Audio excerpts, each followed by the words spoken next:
disposable income, how are you supposed to access the internet? Look, I tell you what. Are you saying that, graduates really do not have any access whatsoever to some disposable income which they spend on their phones? Where would they get it from? We're in a recession. It is people like you and I in the metropolitan class that don't get the idea that people are languishing in poverty and desperation because we are, in our fancy houses in the city center. I'm telling you, Mark, there's poverty in the land. I give you this. I was thinking about this program. If the government, for instance, was interested in reflecting the economy and affecting Nigerians, and they did the process evenly,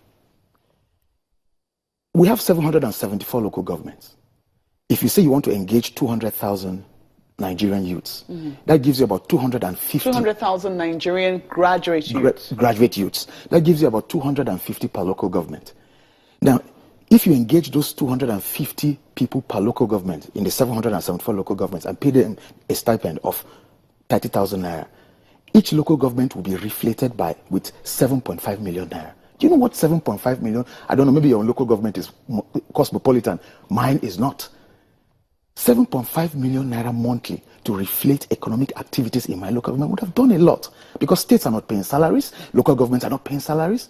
So if the government was interested in the livelihood of the people and also engaging these young Nigerian graduates, I was thinking that the way to go is to put the structure appropriately and effectively and also have the deliverables all mapped out. Well, we like it or no, I mean, the federal government will definitely be giving its own side of the story in terms of how many people applied, in spite of the fact that you say that a lot of people were cut off. So maybe in some ways that was another way of sifting out those, because if you're only looking for 200,000 people, I mean, we saw what happened with but they promised 25 million. Just a moment. We saw what happened with the immigration policy, and we saw the amount of people who applied for how many jobs, very few jobs, and we saw the amount of people who applied. So we'll be able to know how many people actually applied and how many people were cut off by that process. But let's quickly get to Lagos now and take some questions from there. Okay.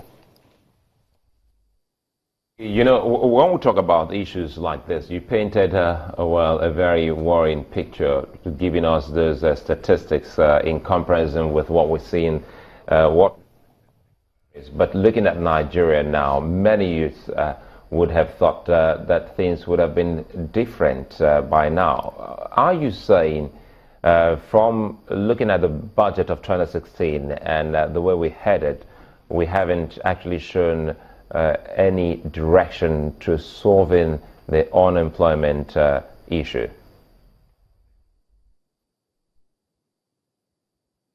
Well, Essay, I tell you, it is. There's no gainsaying at the risk of sounding pessimistic.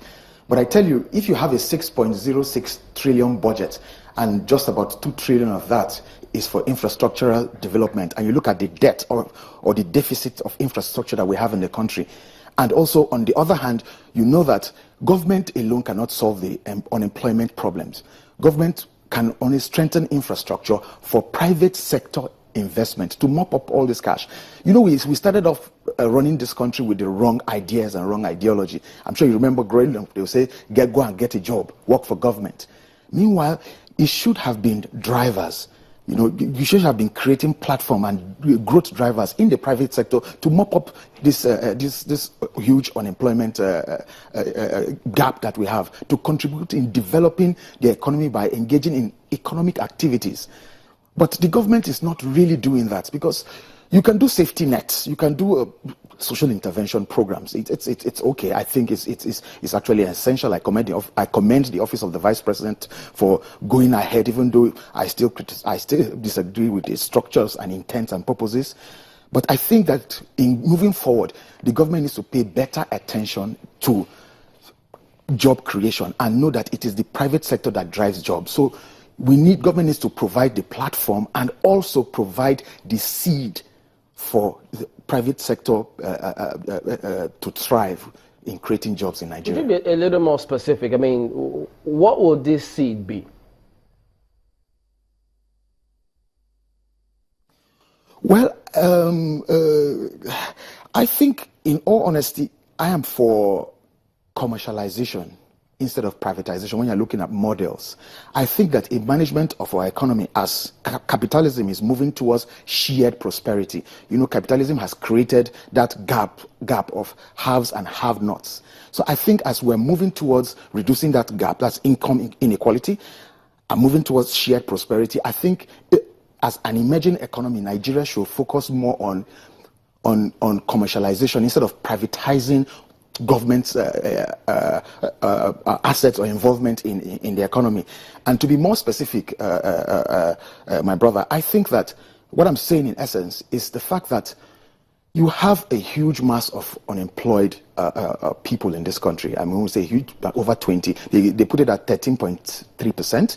Unemployment rate, I think, is much more than that because we have an 85 million workforce strength, and only about half of that is engaged in productive activities. I think that what government should be doing is to go for the low-hanging fruit. One, which is agriculture and manufacturing. And in agriculture and manufacturing, we should focus on the productive elements. We should get people to get our people back to farms and get them to produce, and also strengthen the value chain. And government should provide that necessary insurance, you know, for people to access capital and also seed money. When I mean seed money, the seedlings, improved seedlings. If you check kilograms per hectare in Nigeria, you see that it's abysmally low.